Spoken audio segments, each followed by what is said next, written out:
May plano ka bang bumili ng MPV? Alin ba talaga ang tatagal ng 10 taon o higit pa? Yung kayang isakay ang buong pamilya, puno ang likod ng gamit, bumiyahe ng daan-daang kilometro at hindi ka bibigyan ng sakit ng ulo sa maintenance. Kasi aminin natin, hindi biro ang presyo ng sasakyan ngayon. Isang maling desisyon lang, baka bawat buwan, mas madalas ka pang nasa kasa kaysa nasa road trip. May kasabihan nga, buy nice or buy twice. At sa sasakyan, mas ramdam mo ang ibig sabihin niyan dahil hindi lang horsepower ang binabayaran mo. Binabayaran mo rin ang reliability, peace of mind, at kumpiyansang kahit biglaan and out of town, hindi ka kakabahan kung makakauwi ka pa. Pero, ano nga bang ibig sabihin ng matibay? Mas matibay ba agad kapag mahal? Kapag Japanese brand ba, automatic panalo na. O baka may mga MPV na tahimik lang sa market pero subok na subok pala sa tibay. Kaya sa video na ito, aalamin natin ang top 11 best MPV sa Pilipinas 2026. Pinakamatibay at pinakasulit bilhin. Pero bago yan, huwag kalimutang i-like ang video, mag-subscribe sa channel at i-click ang notification bell para hindi mo ma-miss ang mga susunod nating uploads. Handa ka na ba? Simulan na natin! Top 11. Toyota Rush. Kung priority mo ay matibay na pang-ilalim at mataas na ground clearance, isang Toyota Rush sa mga MPV na pwedeng mong piliin. Dahil gumagamit ito ng ladder frame chassis, mas kampante itong dumaan sa lubak, rough roads at kahit paminsan-minsang baha. Dagdag pa rito ang kilalang reliability ng Toyota, mataas na resale value at madaling hanaping pyesa. Pero may kapalit din ang tibay na ito. Dahil mas mabigat ang katawan nito, hindi ito ang pinakamatipid sa gasolina at medyo bitin ang hatak kapag puno ang sakay. Alam mo ba, hindi katulad ng Toyota Avanza at Veloz na unibody ang chassis, ang Toyota Rush ay gumagamit ng ladder frame platform, isang disenyo na mas karaniwang makikita sa mga pickup at SUV. Kaya kung tibay ng ilalim ang pag-uusapan, may lamang talaga ito. Top 10. Nissan Livina. Isa ang Nissan Livina sa pinaka-underrated na MPV sa Pilipinas. Marami ang hindi nakakaalam na halos kakambal ito ng Mitsubishi Expander dahil pareho silang gumagamit ng platform, machine at transmission. Kaya kung gusto mo ng subok na reliability pero may ibang styling, magandang option ng Livina. Magaan itong i-drive, komportable ang suspension at hindi rin mahirap ang maintenance dahil marami itong shared parts sa Expander. Alam mo ba? Dahil sa partnership ng Nissan at Mitsubishi, marami sa mechanical parts ng Livina at Expander ang magkapareho. Kaya kahit hindi kasing dami ang Livina sa kalsada, hindi rin mahirap humanap ng pyesa kapag kailangan. Top 9. Toyota Avanza. Kung practicality ang hanap mo, mahirap baliwalain ang Toyota Avanza. Madali itong i-drive, hindi mahal ang maintenance, mataas ang resale value, at halos kahit saang talyer ay may marunong gumawa nito. Kaya isa ito sa mga paboritong MPV ng maraming first-time car owners. Hindi man ito ang pinakamalakas o pinaka-feature-packed sa segment, halos wala rin itong malaking kahinaan. Isa itong MPV na balanse sa halos lahat ng aspeto. Alam mo ba, isa ang Toyota Avanza sa mga sasakyang madalas irekomenda ng mga mekaniko sa mga baguhang car owners dahil sa simpleng maintenance, murang pyesa at reputasyon nitong tumagal ng maraming taon kapag naaalagaan. Top 8. Suzuki XL7 Hybrid. Hindi man ito laging nasa spotlight, isa ang Suzuki XL7 Hybrid sa mga MPV na madalas purihin ng mga owners dahil sa pagiging matipid, komportable at madaling alagaan. Hindi ito punong-puno ng komplikadong electronics kaya mas simple rin ang maintenance habang tumatagal. Maganda rin ang ground clearance nito at sapat ang espasyo para sa pang-araw-araw na family trips, kaya swak ito para sa mga naghahanap ng practical na 7-seater. Alam mo ba, ang hybrid system ng XL7 ay mild hybrid. Ibig sabihin, tumutulong lamang ang electric motor sa makina para mas maging matipid at mas smooth ang andar. Dahil dito, mas simple rin ang maintenance kumpara sa full hybrid vehicles. Top 7. Hyundai Stargazer. Nung una itong lumabas, pinag-usapan ng marami ang kakaiba nitong itsura. Pero habang tumatagal, mas maraming owners ang humahanga sa tunay nitong lakas, ang comfort at driving experience.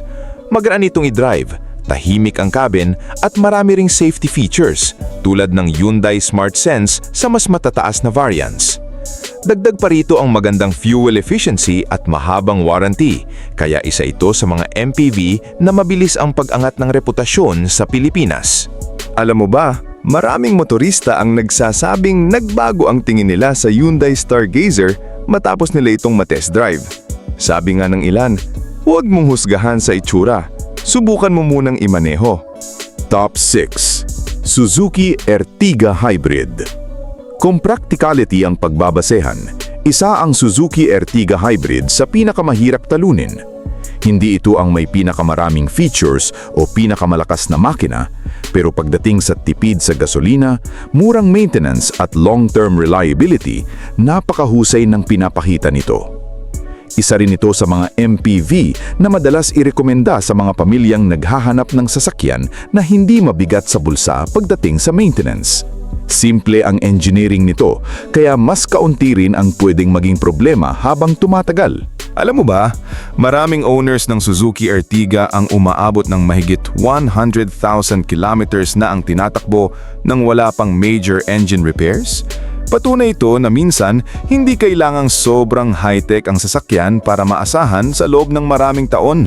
Top 5. Toyota Veloz.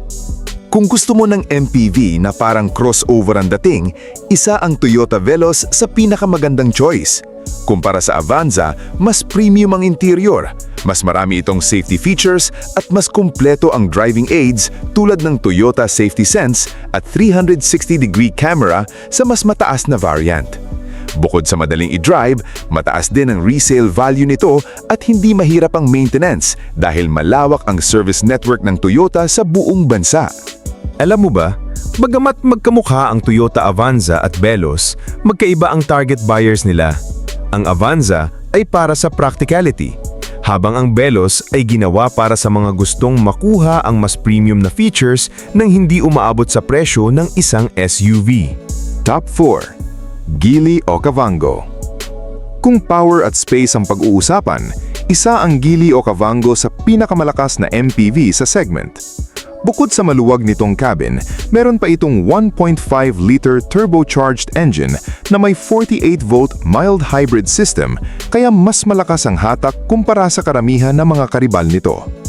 Hindi lang ito ginawa para sa city driving. Kahit puno ang sakay o paakyat ang daan, ramdam pa rin ang sapat na lakas ng makina. Dagdag pa rito ang premium na interior, maraming safety features at komportableng ride quality na kadalasang makikita lamang sa mas mamahaling sasakyan. Alam mo ba? Sa mga mainstream MPV na available sa Pilipinas, isa ang Geely Okavango sa may pinakamataas na horsepower at torque. Kaya kung madalas kang bumiyahe kasama ang buong pamilya o maraming karga, isa ito sa mga MPV na hindi madaling kapusin sa lakas. Top 3. Mitsubishi Expander. May dahilan kung bakit ilang taon lang kabilang ang Mitsubishi Expander sa mga best-selling MPV sa Pilipinas. Magaan itong i-drive, komportable ang suspensyon, mataas ang ground clearance at sapat ang spasyo para sa buong pamilya. Isa rin ito sa mga paborito ng first-time car owners dahil hindi ito nakaka-intimidate imaneho kahit sa masisikip na kalsada. Hindi man ito ang pinakamalakas na makina sa segment, pero bumabawi naman ito sa praktikalidad, murang maintenance at napakadaling humanap ng piyasa saan mang bahagi ng Pilipinas.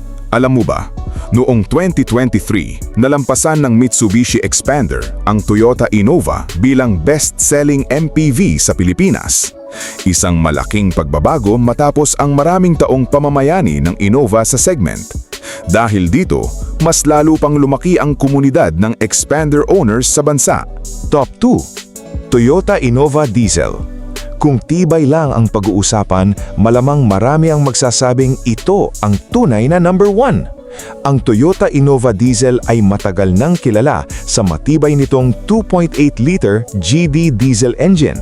ladder frame chassis, at kakayahang humatak kahit puno ang sakay o mabigat ang karga. Bukod sa lakas ng makina, isa rin ito sa mga sasakyang may mataas na resale value at madaling i-maintain dahil halos lahat ng mekaniko sa Pilipinas ay kabisado na ito. Hindi man ito ang pinakamodernong MPV sa features, bawi naman ito sa subok na reliability. Alam mo ba, hindi lang mga pamilya ang nagtitiwala sa Toyota Innova. Madalas din itong gamitin ng mga negosyante, fleet operators, at maging ilang government agencies dahil kilala itong umaabot ng 300,000 hanggang 500,000 kilometers basta't regular ang maintenance. Top 1. Honda BR-V. Oo, maaring marami ang magulat sa ating number 1, pero tandaan, ang ranking na ito ay hindi lang nakabase sa tibay ng makina. Pinagsama-sama natin ang ease of driving, fuel efficiency, reliability, maintenance cost, safety features, resale value, at availability ng parts. At sa kabuuang score, ang nangunguna ay ang Honda BR-V. Pinagsasama nito ang malakas na makina, mahusay na fuel economy, advanced safety features, magaan na handling, at reputasyon ng Honda pagdating sa long-term reliability. Kaya para sa maraming pamilya, isa ito sa pinakabalansing MPV na mabibili sa Pilipinas ngayong 2026.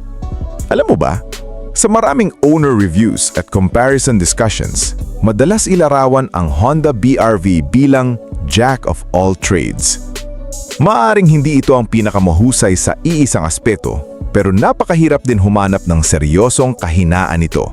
At para sa isang family MPV, yon mismo ang dahilan kung bakit ito ang ating overall winner. At ayan na nga, ang Top 11 Best MPV sa Pilipinas 2026.